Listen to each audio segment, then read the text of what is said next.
Pozdrav svima i dobrodošli u novu epizodu na kanalu Nećeš da se igraš. Moje ime je Željko i danas želim da vam predstavim igru Resist. Ne nalazimo se trenutno u studiju kao obično. Ja i dalje imam problema sa skočnim zglobom nogom, tako da možemo da snimamo tako kako možemo da snimamo. Trenutno ćemo da vidimo kako ova epizoda ispadne. Nadam se da će biti dobro i nadam se da vam neće oduzeti od nekog klasičnog utiska koji obično imamo sa tom epizodom.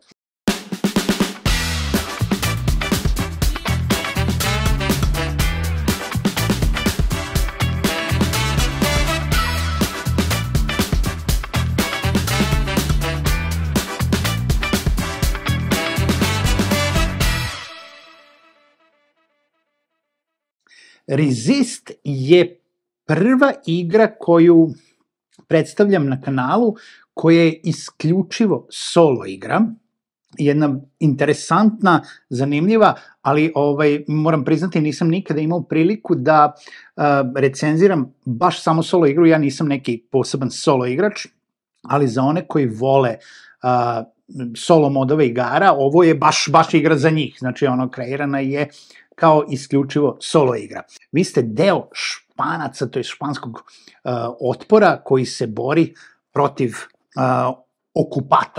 okupatorskog režima. Igra je interesantna, iako kao i dosta solo igara izuzetno teška. Mislim, teška je za igranje, teška je za pobedu, teška je za to da ćete uspeti nešto da postignete, možda je to i cilj. Ja opet kažem, nisam neki veliki fan solo igranja, probao sam ovu igru, nije moj fah, ali za one koji vole solo igre, uopšte nije loša. Mehanika nije loša, samo odigravanje karata, kao što ćete da vidite, je interesantno, karte i ceo dizajn su prelepi kao takve, tako da možete dosta da izvučete iz igre.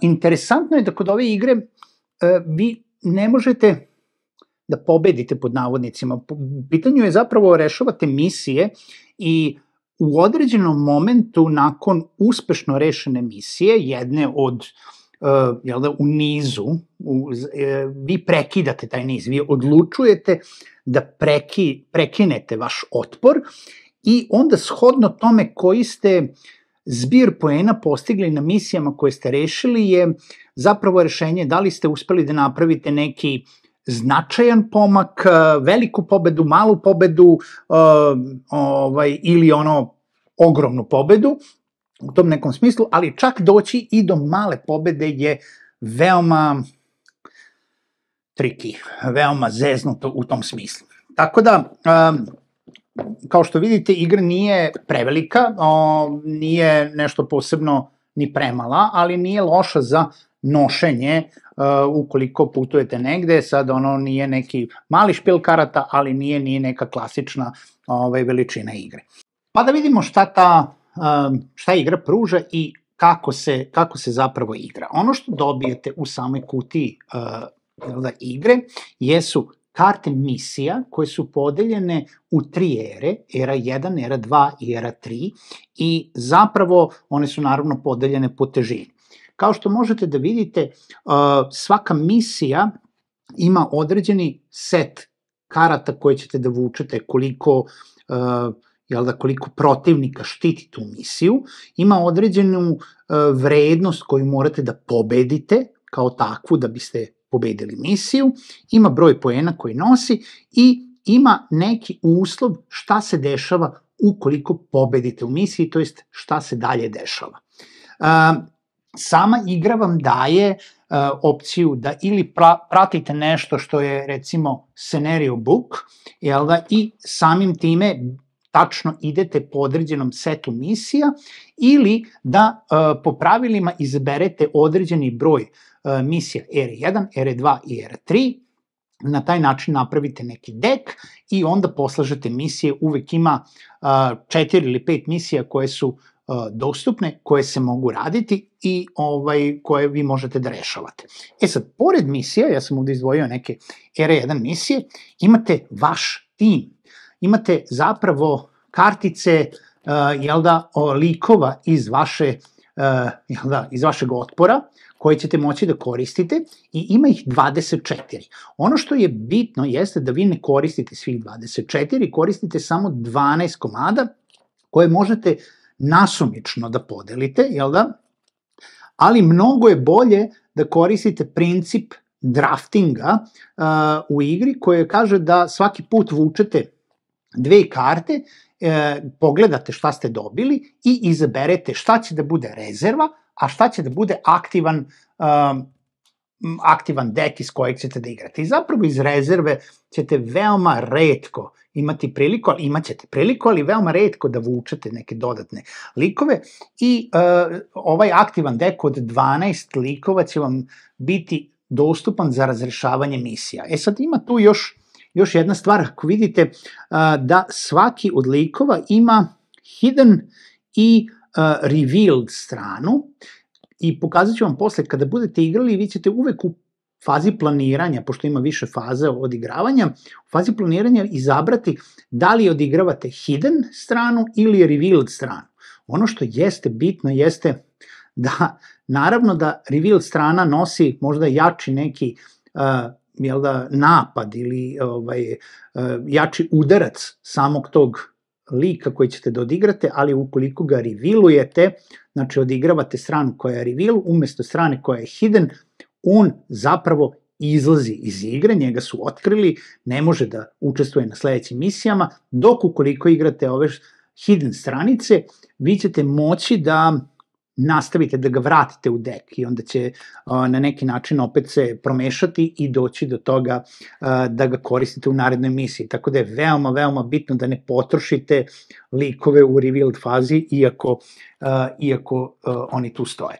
Postoji 6 špijuna, oni su zapravo tu da u prva 3 odmah umešate u svoj aktivan dek i oni zapravo ne donose vam nešto loše, u smislu neće vas napasti, ali će vam zauzimati mesto u odigravanju karata koje možete da odigrate samo 5 za jednu misiju i ukoliko izvučete špijuna kao bilo kom deck builderu, on zauzima neko prazno mesto, tačnije niste izvukli nekog karaktera koji može da vam radi nešto, nego ste izvukli boflu špijuna. Ukoliko izvučete sve špijune, zato što ćete na neki način dobijati još špijuna, to jest uvalit će vam još špijuna igra, ako izvučete sve špijune u vašoj fazi draftinga, vi ste izgubili.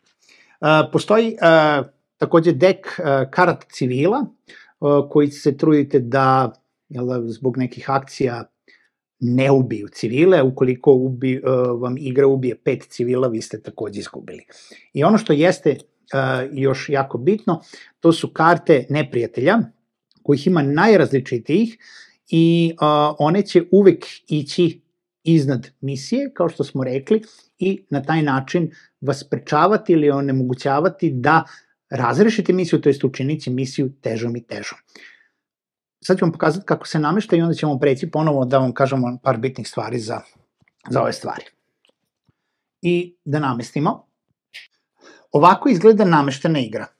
Igra koja je spremna da počne. Izvučete 4 misije koje su vam ili po scenariju ili one koje ste draftovali i zapravo gledate broj karata koje treba da stavite iznad misije koje čine njeni neprijatelji. Oni su face down stavljene, znači ne znate koji neprijatelji iznad koje misije. I sada, trenutno, vi u bilo kom momentu možete da birate koju ćete misiju da razrešite. U smislu, ne čak i kada, sada na početku kruga odigravate, nego čak i kad draftujete svoje karte, kada vidite šta ste dobili, tačnije tu ćemo da ih stavimo, šta ste dobili od vaših agenata, vaših karaktera, onda ćete da birate šta ćete moći da radite. Vi vučete 5 karaktera iz vašeg deka, pravite plan, ulazite u fazu planiranja. Svaki karakter ima opciju, to jest piše iznad vašeg određene sekcije karaktera, da li može jel da, na primer, da se aktivira u fazi planiranja ili samo u fazi napada. Gledate šta ćete da stavite gde, gledate koga ćete da koristite kao hidden, koga ćete da koristite kao attack, to jest koga ćete da koristite kao revealed u odnosu na to koju misiju želite da rešite. Ono što jeste bitno da dosta njih nudi neke opcije otkrivanja karata, sklanjanja neprijateljskih karata, ponekad čak i dodavanja karata.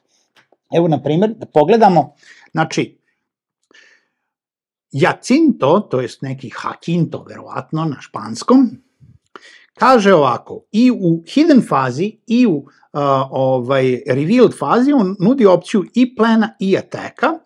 Ako ga koristimo kao hidden, kaže reveal the top 3 cards of the hidden deck, discard any of them and put them in the rest of the deck, to jest stavite u kojem redosledu hoćete, to da znate za sledeći draft. Ako ga revealujemo, onda kaže discard a marquee card iz vaše ruke i onda vuci 2 karte from the hidden deck. Ovo vam je hidden deck, to je taj aktivan hidden deck koji možete da koristite. Vi ste zapravo marquee, to je taj španski pokret otpora.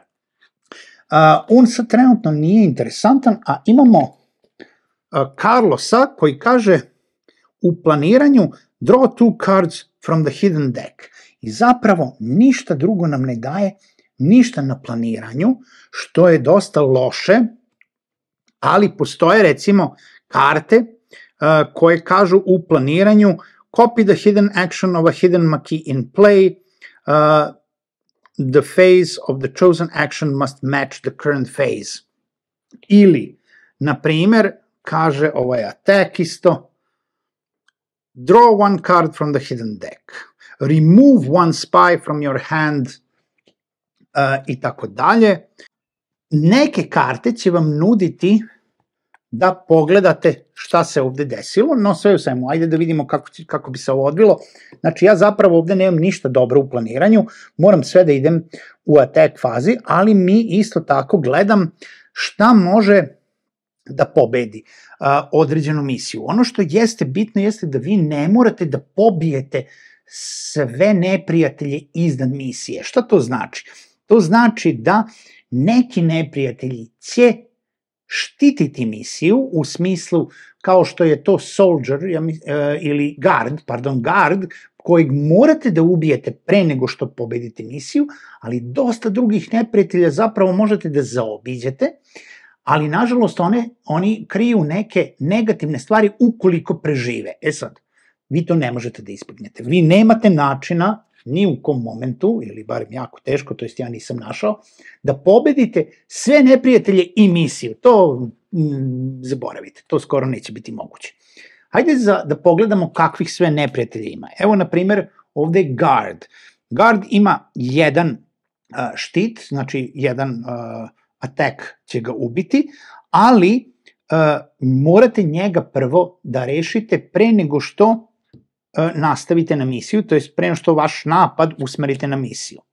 Sa druge strane, imamo counter gerillu i imamo jailora koji samo kažu sledeće. Znači, oni imaju, ako želite da ih ubijete, oni jačine 3, oni jačine 2, ali vi njih možete da zaobiđete. Ipak, ukoliko, recimo, counter gerilla preživi, a vi ste rešili misiju, onda on ubija, to jest vučete jednu kartu iz špila civila i na taj način on vam, jel da, ukoliko ubije 5 civila, a na primjer ovde je karta 1 civil, a ima karta 1, 2 i 3 civila na jednoj karti, tako da ukoliko recimo izvučete karte sa 3 civila i 2 civila i 2 karte će već da vas liše pobede, to jest nastavka igre.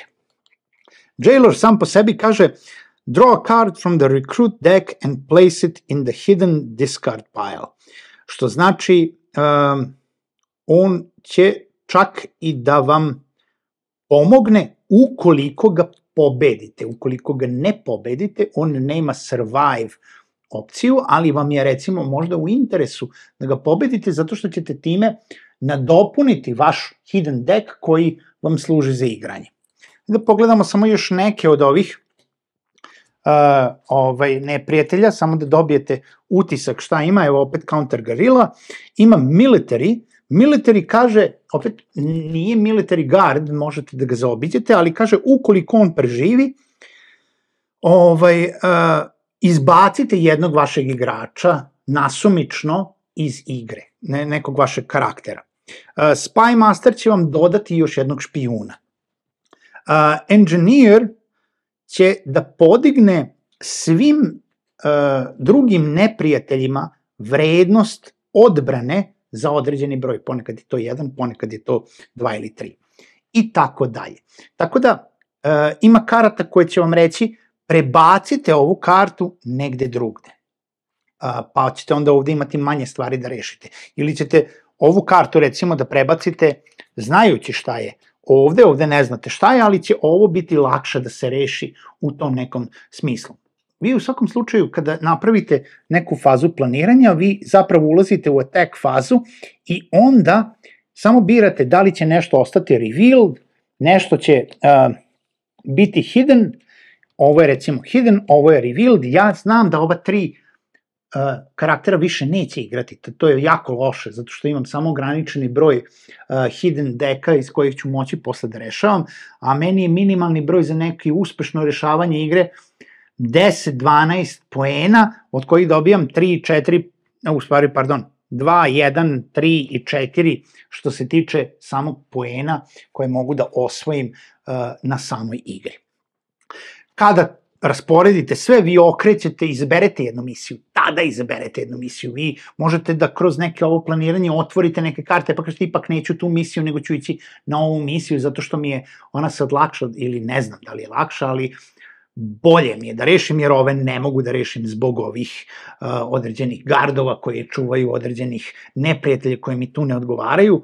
Sve u svemu, nikad nije dobar izbor, i ja kažem, igra je izuzetno teška za pobedu, i onda zapravo zbrajate sve poene napada, jel da, ovde sa hidden strane, ovde sa revealed strane, i onda upoređujete da li ćete samo misiju da rešite, da li morate da ubijete garda, pa onda misiju, da li će neko još da preživi, i onda razrešavate sve statuse survive, defeat i defenda što se tiče te misije. Ukoliko ste rešili misiju, ona ide u vaš pool rešenih misija i poena, izločite novu i stavljate to, a sve ove koji su preživjeli bukvalno samo razrešavate njihove statuse i diskardujete karte, vučete dalje iz deka.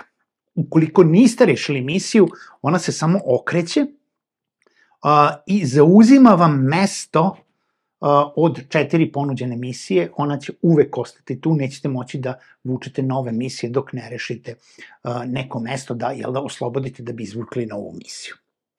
Eto, to bi bio Resist. Nadam se da ste tu uspeli da shvatite neke principe igre, u stvari šta vas čeka u kutiji. Naravno, za svakoga je ovo da proba, i mislim da za one prave solo igrače može da donese dosta intrige, razonode i kako da kažem, shodno tome šta dolazi u kutiji, mislim da ima puno sadržaja koje igra sama daje, znači da puno igrivosti daje kao takve.